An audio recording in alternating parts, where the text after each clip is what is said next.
Hello friends, welcome to Technique. This is Nirmal here, and in this video we will be talking about the OnePlus 10T. So we have been using this device for almost 2 weeks now, and we'll be sharing our opinion about this device, the pros and cons, whatever we have been experiencing with this OnePlus 10T. That's what we're going to talk about in this video. So OnePlus 10T is the latest device announced by OnePlus. It's a flagship level smartphone. It has the most powerful chip out there, the Qualcomm Snapdragon 8 Plus Gen 1 chip. It is packed with a lot of features, including a great display, 120Hz AMOLED display. Then you get LPDDR5 RAM, UFS 3.1 storage support, additional cooling for gaming experience and superior performance. You get a larger 4800 mAh capacity battery and 160 or rather 150 watt super VOOC charging, and it is loaded with features. So let's see how the performance is in the real world, and is the price justifiable, like the 49,999 pricing without the offers. With the offers you can get it at a lower value, but the actual price is 49,999. So let's see how it performs. So before getting into the detailed video, if this is your first time on this channel, do hit that red subscribe button and also hit the bell icon to get notified of all the videos we publish. So let's first talk about the design elements. Now in terms of design, you can see that OnePlus has maintained more or less the same design language as that of the OnePlus 10 Pro launched earlier this year. You can see a squarish camera unit. Now there are subtle changes to the design actually. One is that it is being replaced with a glossy panel. The OnePlus 10 Pro had a matte finish, but there is also another variant, the black color with a matte kind of finish, but the green color has a glossy finish. Now there are good things about this glossy finish. It feels a bit more shiny in nature, but at the same time it's a fingerprint magnet and doesn't feel as premium as the matte finish on the OnePlus 10 Pro. So there are some additional aspects. Along with that, you can see that the camera area has been refined here, so it feels a bit more polished in terms of the camera area. But overall, one thing what is missing in terms of design is that the lack of alert slider, one of the features which has been there on OnePlus since the launch.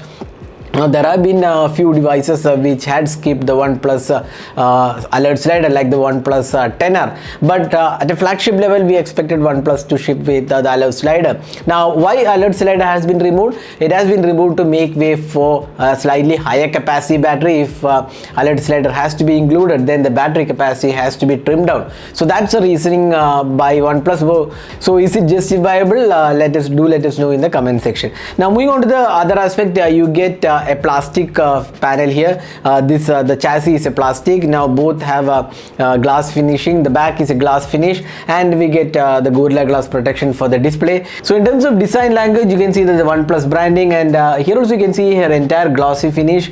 The bottom section has the speaker unit, USB Type-C SIM tray, and the top does not have any openings or slots. And we have the power button on the right side. The volume rocker keys is on the left side. So that's the design. It feels pretty good in hands actually, but couple of things. One is this glossy finish doesn't feel as premium as the OnePlus 10 Pro, and the lack of alert slider, but the build quality feels quite good. Overall it does feel really sturdy. So that's the design and build quality. Do let us know what you think about this new design and how this feels in the comment section. Next, moving on to the display. Now this device comes with a full HD plus resolution display. It supports 120Hz AMOLED. Now this is a 10-bit AMOLED panel which supports HDR10 plus support is there, and you get according Gorilla Glass support on the display. Now the display is not an LTPO display, LTPO 2.0 display like the OnePlus 10 Pro. Obviously that is a bit more premium device, but here you get a really good panel actually. We like the display quality on this device. It's very crisp, clean, and the brightness levels are also really good. The touch response feels very smooth. Overall we feel at 50,000 price segment, this is definitely a good display. Nothing much to complain here, and the colors are vivid and vibrant. Overall contrast also looks pretty good. So the display quality is definitely good, and you get the 10-bit panel. So if you are into watching a lot of videos or playing games, the display definitely looks good. That's what we feel. Next, let's talk about the software. Now, one of the good things about the OnePlus devices is the Oxygen OS. Now, over the last 1 year or so, Oxygen OS has moved the code base to Color OS, and this is the same Color OS styled Oxygen OS 12 on the OnePlus 10T as well. Now, this has pretty good experience. It is running on Android 12, and we get the latest version of Oxygen OS. So let's have a deeper look into the OS. You can see here notification toggles. You can swipe from to access the shelf. The notification toggles are quite similar to what we have seen on the OnePlus 10T. Now, if you go here, app drawer, again it looks quite similar. If you go to settings, system settings, and about phone, here we have, so you can see here Snapdragon 8 Gen 1 chip, 12GB RAM, Android version 12. This is the Oxygen OS 12.1. Now, this is will also be getting the latest Oxygen OS 13 later. Now, with respect to the UI experience, you get a lot of additional options like personalization, quick settings, colors, fingerprint animation is there, horizon light. So a lot of things are there to customize on this device. Along with that, you get additional features and like the quick launch, split screen, OnePlus shelf, work like balance, OnePlus Scout, gestures and motion. So it's a fairly well equipped UI, and we don't see any sort of issues here. It's a very smooth experience, no lags or issues, and it's been very smooth as well. So that's one of the good things about this UI. And apart from that, this is more or less like the Color OS, except for a few changes which has been done here. Now, with OnePlus devices, you get promised updates.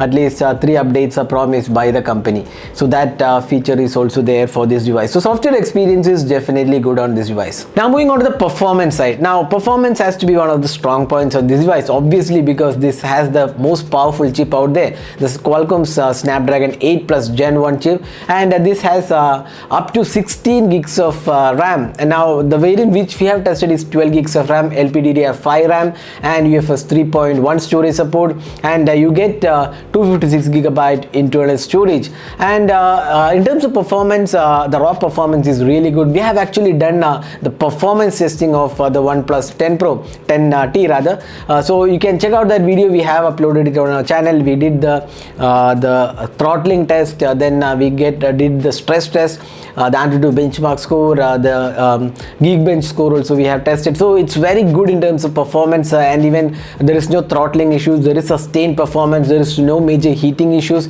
So overall, in terms of performance, when you compare with the Snapdragon 8 Gen 1 chip, this has been improved, and the heating issues has been controlled very well on the OnePlus 10T. So the performance is good, and it also has additional cooling mechanisms. For gamers, this is really good experience, excellent performance in terms of gaming with up to 12GB RAM, and the overall experience while playing games, especially high graphic rich games, it was very smooth. So overall performance has to be one of the strong points of this device. Now, this device comes with dual stereo speakers, and the speaker quality is once again pretty good. It has 5G support. There are lots of bands supported, so you don't have to worry about 5G. So it is well covered. Now, it does come with in-display fingerprint scanner and face unlock. Again, in-display fingerprint scanner is one of the fastest out there. No issues whatsoever. It's very similar to other OnePlus devices. So that's one thing very good on this device. And the call quality, we tested with Jio and Vodafone Idea. Both were able to give us a pretty good call quality. No issues whatsoever. So that's the performance side. Now let's move on to the cameras. Now we have done the detailed camera review of this device. So let's first talk about the camera hardware. You get the 50 megapixel Sony IMX766 sensor, then you get an 8 megapixel ultra wide and a 2 megapixel macro sensor, and you get a 16 megapixel selfie camera. Now if you look at the OnePlus probably OnePlus 9, there has been a downgrade when it comes to OnePlus 9. The OnePlus 9 is a comparable device to this device because the OnePlus 10 never came. So OnePlus 9 and OnePlus 10T, if you compare, the camera hardware has been downgraded actually. Now the 8 megapixel ultra wide and 2 megapixel macro sensors are not definitely suited for 50k price segment. That should have been a better camera, especially the ultra wide. It should have been a better 13 megapixel ultra wide, or even a telephoto lens should have been provided at this price segment. Now talking about the camera, the primary camera is a good camera. It shoots pretty good images, good colors, good overall clarity is also offered, and the detailing is good. We have done the detailed camera review. Do check out that video in case you want to know more about the camera. Now the problem arises with the secondary and the third camera. The ultra wide and the macro cameras are kind of very much average, nothing exceptional about this. At this price segment it should have been better. Now the macros are kind of washed out. The portraits are actually quite good, and the low light experience is also quite acceptable. We didn't see any major issues there. Now the selfies are also quite okay. So as a whole, if you look at the camera system, the cameras are kind of good, especially the primary and the selfie camera, but the secondary and the third cameras are kind of very much average, and OnePlus should be thinking of improving at least in the next iteration. So that was the camera experience. Now moving on to the battery life. Now this device comes with a 4800 mAh capacity battery. Now battery capacity has been improved, and OnePlus claims that that is the reason why alert slider has been removed on this device.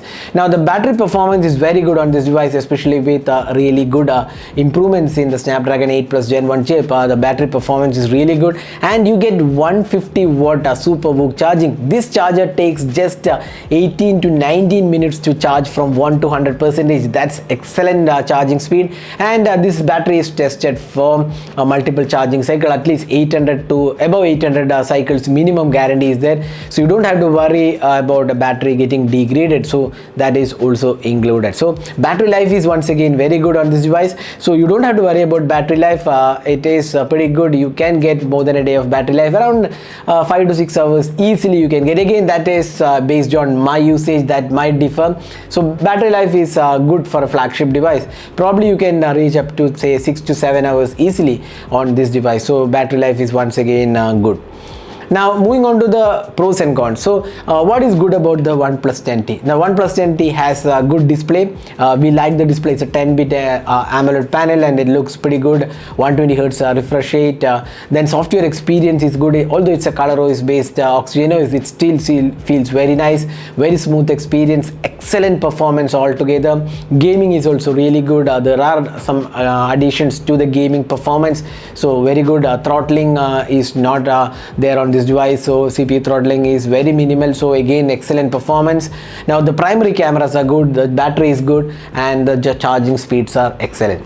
Now the cons of this device, probably the camera, the secondary and third cameras are kind of strictly average. Then probably the design, something which we feel is kind of personal choice, so I would say. But this glossy panel, I personally didn't like the glossy panel, but again, that's more of a personal choice. I wouldn't put it as a con basically, but again, more of a personal choice. So design elements are more or less like that. Now other thing is like lack of alert slider, probably that's again, if people are used to alert slider, then probably this might be a shortcoming, especially that's one of the highlighted features of OnePlus flagship devices, so that is again missing. So that is the OnePlus 10T at 49,999, and you can get it around say 46,000 with card offers. I feel that this is a good option this price segment. If OnePlus can improve the camera performance of these two prime, or rather the secondary and third cameras, then it's definitely a good package out there. So that was the detailed review of the OnePlus 10T. What do you guys think about the OnePlus 10T? Do let us know your thoughts in the comment section. So this is Nirmal signing off with the detailed review of the OnePlus 10T. Hope you enjoyed watching this video. Do hit that like button and also hit the subscribe button for more videos. Thanks for watching. Hope to see you in our next video. Have a great day.